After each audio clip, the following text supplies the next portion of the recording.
You're watching Game Show Network.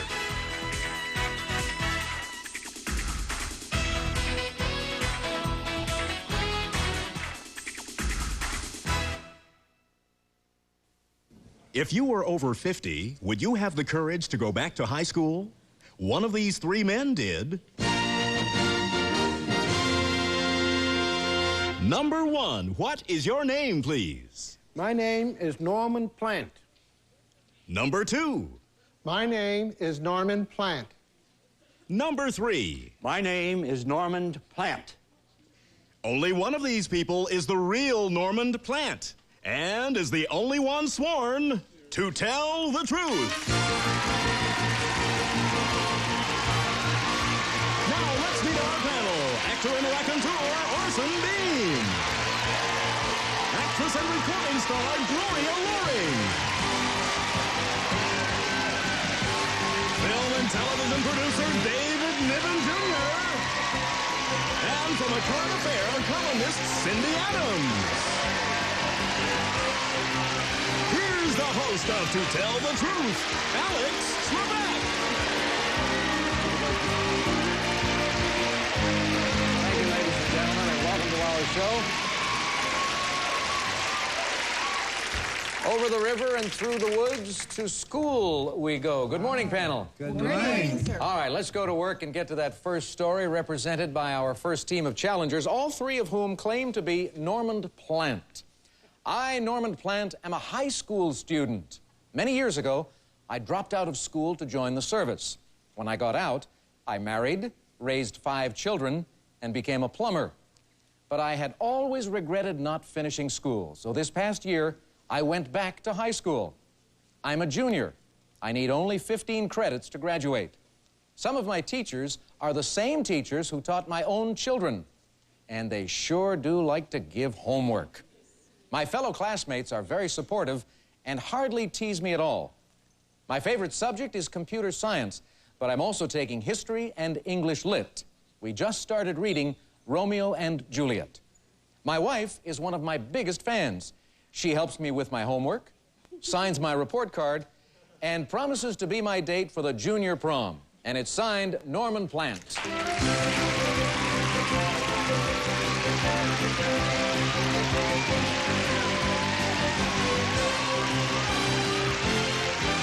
And we'll find out more about this senior-junior high school student when we return. This sounds like a fun story, panel. These three gentlemen all claim to be Normand Plant, whose wife helps him with his homework. Cindy, we'll start the questioning with you. Number one, I know you like computer science, but what did you find the hardest subject at your age? Would it have been recess? All the young girls in the class. That was a hard subject. Number two, what did the people say to you? What were the teasings? They just, at first, they thought I was part of the school committee. Number three, as a plumber, now that you have the 3 R's, reading, writing, and arithmetic, will the fourth be raising prices? Will you go up higher as a plumber? Well, I haven't been working lately, so I can't raise any prices. Oh, I see. David. Number three, when you graduate, are you planning on going to college? Yes, I think I am. I'm liking this learning business. There's so much to learn, even at my age. Okay, number one, you were commenting about the young girls in your class. Now, how do you handle being hit on by young girls who are attracted to older men? Are you trying to pick up some information? Yes.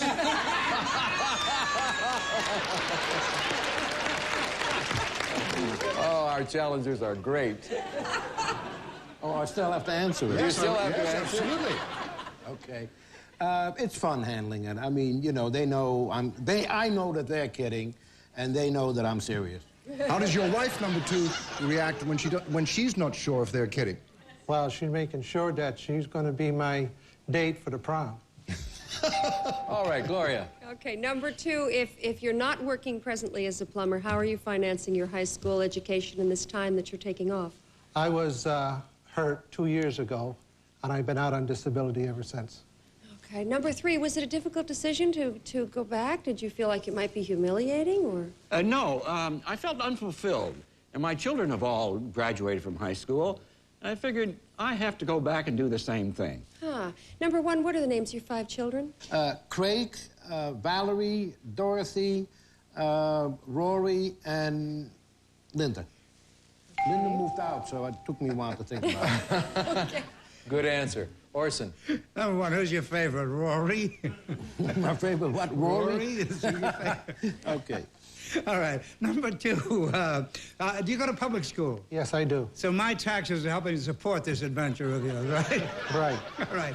Number three, when you take your wife to the prom, you're going to bring her a corsage? I sure am. A nice gardenia on the wrist that turns brown by 10 o'clock? I'm gonna do the whole works. Ah, bless you. Number one, do you ever sneak into the boys' room for a smoke? That's what we used to do, go into the washroom for a smoke. I know. I tried the girls' room. Good. Number two, have times changed since the first time you were in school? Yes, they What's changed. the biggest change? Well, the teachers are much more supportive. They have been for me. They weren't crazy about you when you were a kid, right? No, they were. They were never crazy about me. I should go back now, baby. Thank you, Orson. That signal means time's up. It's time now to cast your votes for number one, number two, or number three. Who's the real Norman Plant? Our team of challengers will receive $500 in cash for each incorrect vote with a guarantee of $1,000. And if the panel is fooled completely, then the team will receive $3,000. Cindy, you're still mulling this over. Yeah, I'm very confused. I mean, number one is sort of so smart-mouth, and that's what it really takes, you know, to have the guts to go back. But number three seemed to have been so suffused with the enjoyment of what he's doing. I've just got to go for number three, but I don't know. All right, I'll tell you something, though. If you've ever worked as a plumber, that's tough work, and being back in school might be a lot easier. David, your vote. Well, I've never met a funny plumber. Okay? So therefore, I ruled out number one. I mean, usually they have a good sense of humor when they give me a huge bill, but I think that number two is a totally believable plumber that might go back to school. All righty. Gloria? I think all of them seem to have a joie de vivre that would involve taking that kind of courageous step at this point in their life. Number two just has a shining quality about him. I don't know. I like him a lot. I like him All all. righty. Orson? These guys are great. I'm proud of you, whoever you are. Yeah, it says in the affidavit you're just starting to read Romeo and Juliet. Number one, I don't want to ruin it for you, but the kids die at the end. It's very sad. I voted for you. All right, let's review the voting. And each of our challengers has received a vote. Number one got one vote. Number two found favor with Gloria and with David. And number three picked up just one vote. And so it's time now to find out who the real older schoolboy is. And so will the real Norman Plant please stand up? It is number two. Gloria and David were correct. Has your family been very supportive in all of this, Norman? Yes. Yes, my children and my wife has been very, very supportive. Now, one of the imposters said that he would consider going on to college after this. Does that figure in your plans also? If I get involved with this computer, I would just started into the computer class, and it's very interesting. If I get involved and I like it, I may continue on. I see. Change of career at your age. That's great. Let's find out about the imposters today. Number one, you were very witty, you were good, and you got a vote. Who are you? My name is Barry Spaniard. I lecture on the Holocaust, and I have written a book called Don't Fence Me In. Don't fence me in. All righty. And number three, you also received a vote. Who are you, sir? My name is Emmanuel Chapeau, and I graduated from 5 universities and ended up with a doctor's degree at UCLA. All right, way to go. Gentlemen, there were 2 incorrect votes at $500 a vote, and that means the team will receive $1,000. And we thank you so much for being with us today on To Tell the Truth. We'll be back with a woman who conquered Mexico on a motorcycle right after this. We're back. Let's meet our next team of challengers.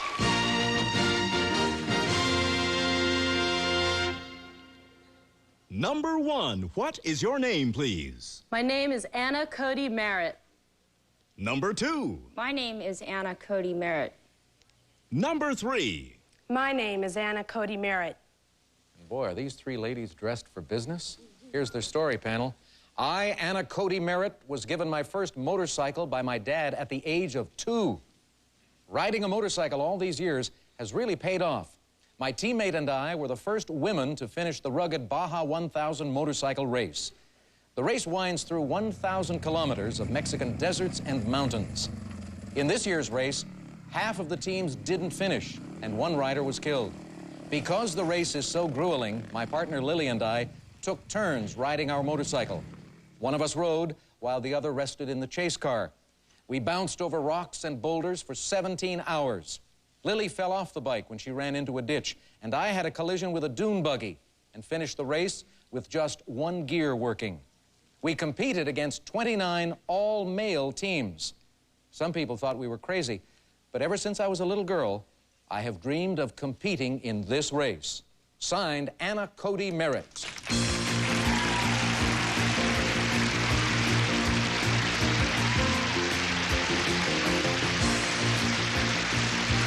Orson, I know how you feel about women in uniform, so you're going to love this. I love it already, Alex. My God, number one, you look very snappy in your outfit. Does Lily look as snappy as you? Of course she does. You must be quite a pair. Number two, do you ever find yourself being asked out by some of the male teams of motorcycle riders? Sometimes. Yeah, number three, did you do any double dating along the way of this grueling ride? No double dating because Lily's married. Lily's married? Yeah. Oh, well, then number two, you have to keep up your end of the action here. Now, do you hope sometime to settle down and raise little motorcycle riders, or what? No, I am married, but no children. Number one, are you married? Yes, I am. Do you, would you want your daughter to carry on with this madness? Sure. Well, I started when I was 2 years old, and it's worked out really great for me. I love the sport. Well, if you get to wear stuff like that, you should do it. It's great. Gloria? Number one, how many times do you compete in a year? Well, I race almost every weekend. Number two, how is it that you keep fit? What are the fitness elements that are most important? Having lots of endurance. Number three, what towns in Mexico did this race begin and end? Well, it's principally an off-road race, and so it begins in Ensenada. It goes through a few small towns that very few people even know, and then it ends up again in Ensenada. All right. David? Number one, I'm amazed that a father would give a daughter, far less a son, a motorcycle at the age of 2. What sort of motorcycle did he give you? Well, it was actually an electric mini bike that he had built himself, and he put training wheels on it for me. Well, isn't that cute? Number two, what type of motorcycle do you drive? KDX 200. And how many gears are there in that? 6. 6. And number three, when you were down to one gear, which gear were you left with? 6th. Staying with you, number three, how do you get up a hill in 6th gear? Well, it's fairly difficult, but I think if you really rev it up a lot, you can, it's doable. We walked the bike a lot at the end. Okay, number one, what next That's what I would have said in reply to that question. Cindy, your question. Number two, you're a beautiful lady. How did you protect your face, your hair, and your hands? I wear a helmet and gloves and goggles. Number one, if you take off all of that stuff, I have a feeling that your hips are not too fat. How do you protect your behind from the bumps? Well, some of the pants have padded buttocks. These don't, not the ones I have on, but most of them do, and those protect a lot. Number three, where do you change motorbikes? Well, actually, Kawasaki sets up pits about every 50 miles along the road. All right, time's up. Sorry about that. These three young ladies are terrific. This is going to be very difficult, but it's time for our panelists to vote for number one, number two, or number three, the motorcyclist. Orson? Well, these girls are great, Alex, and the wardrobe kills me. The last time I saw outfits like this, it was at Irma's House of Pain up on the boulevard. Yes, but you spent 4 days there. Well, I had to bring something for Niven. He left it at home. I voted for number three because she was nodding yes as number one. It could be any of them was saying something. I noticed the nodding, too. Gloria, how did you vote? Yeah, they all seem to be very solidly knowledgeable about this race and very well coached. Just something about the approach of number one. She looks so comfortable in that outfit and so comfortable sitting there and talking about this. I just went with number one. All right, David? You know, I never agree with you. But today is an exception. I'm so excited. Yes, and I'm going to agree with you for exactly the same reasons that you came up with, so therefore I don't have to repeat myself. Well, good. Good. There. Cindy? I have 100% no idea, but since nobody has voted for number two and she's so pretty, I don't want her to feel out of things. This is my reason for voting for number two. Number two gets a vote. All right, let's review the voting then. Number one picked up 2 votes, number two got 1 vote, and number three got 1 vote also. Frankly, I think all 3 girls sounded so competent that I wouldn't mind riding behind them in a race even, a motorcycle race. All right, it's time now to find out who the real road racing motorcyclist is. Will the real Anna Cody Merritt please stand up? It is number 2. An act of charity on Cindy's part pays off. Great intuition. Oh, love thy neighbor. Oh. Anna, we'll get back to you in a moment. Let's find out about the imposters. Number 1, you convinced 2 of our panelists. Who are you? My name is Laura Potter, and I am the editorial coordinator at Virgin Records.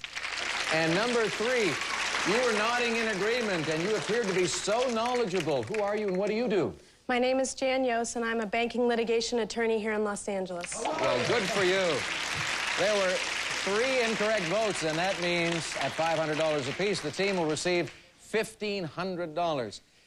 Anna, how dangerous is this race? I mean, we heard some of the statistics. 1 person was killed.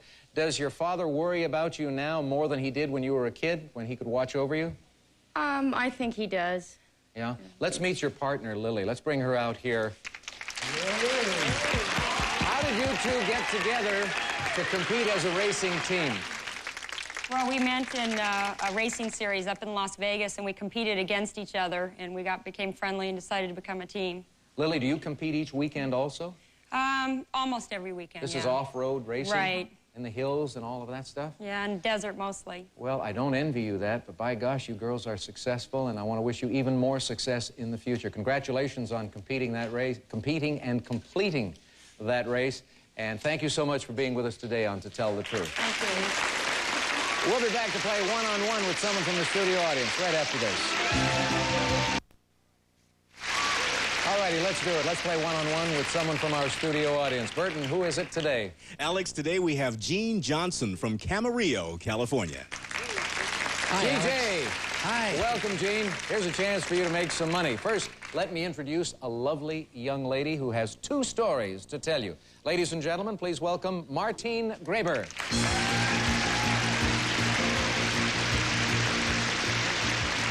Gene, Martine is going to tell you 2 stories, only one of which is true. You spot the true story, you win $500. It's as simple as that. Great. Martine, what's your first story?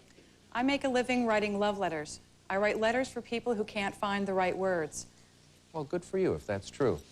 May or may not be true, however, Gene. Let's listen to her second story. I design bustiers. My best customers are Madonna and Paula Abdul. Obviously, Gene likes that story a lot better. Let's go to the panel. Each one of them will get to ask 1 question about each story, Gene, to help you win that $500. Cindy, we'll start with you. She writes love letters. What is the most icky, yucky, coochie-cooey, endearing term you've used in a love letter? I reacquaint myself with just how much I love you. Okay. Nice. David? Well, as a matter of fact, what do you charge for writing one of these letters? It starts from $16.95 and goes up to $300. Oh, expensive love letter. Gloria? What's the shortest love letter you ever wrote? What did it say? Actually, 1 page. It was a secret admirer letter. Orson? That's your $15.95 special, I think. Weekend special. Yes. Who said, speak for yourself, John? Shakespeare? Sounds right to me. Gene was fascinated throughout that story, but let's get to the second one. She makes bustiers. Sydney. Just between us girls, honey. What is Madonna's bustier size? I wish I could tell you, but I'm not at liberty to say that. Boo. David? How many a year do you make for Madonna? I've made 4 this year. Gloria? What's the most unusual material or decoration that you ever put on one? Taffeta and sequins and steel. Steel. Steel. Whoa, Orson. Steel. Oh, you could chip it. We're back to the House of Pain again. Yes. Have to go to a dentist after one of the... Give us a question, please. Chip a tooth. Did you, there is a, oh mercy, there's a museum at Fredericks of Hollywood. Do you know what that is? Yes, I do. It's the Bra Museum. Thank you. All right, Gene. I hope you've enjoyed this. You've heard the cross-examination. Does Martine write love letters, or does she design bustiers? I think she designs my favorite subject, bustiers. Bustiers, or whatever it is. It's your favorite subject. You don't have to know how to pronounce it correctly. Okay. Martine Graber, what's your true story? To tell the truth, I write love letters. How about that? Sorry, Gene, you were wrong, but we do have a nice gift for you. Martine, you get $1,000 for stumping Gene, and I would like to hear, and I'm sure our panelists would love to hear, a sample of one of your short love letters. Can you do that? Yes, I'd be happy to, and in fact, it's addressed to you. Uh-oh. Hello. May I read it? Of course. Dear Alex, I have secretly wished for an evening alone with you, but I don't dare ask, not yet. There is something about you, perhaps in the way you carry yourself, that lingers in my thoughts. Perhaps soon we will meet, perhaps never, but know that I'm captivated by you, a secret admirer. Where were you about a year and a half ago when I really needed you? Thank you very much for that, Martine. Thank you for playing one-on-one. We'll be right back. Thank you all so much for being with us today. We'll see you next time.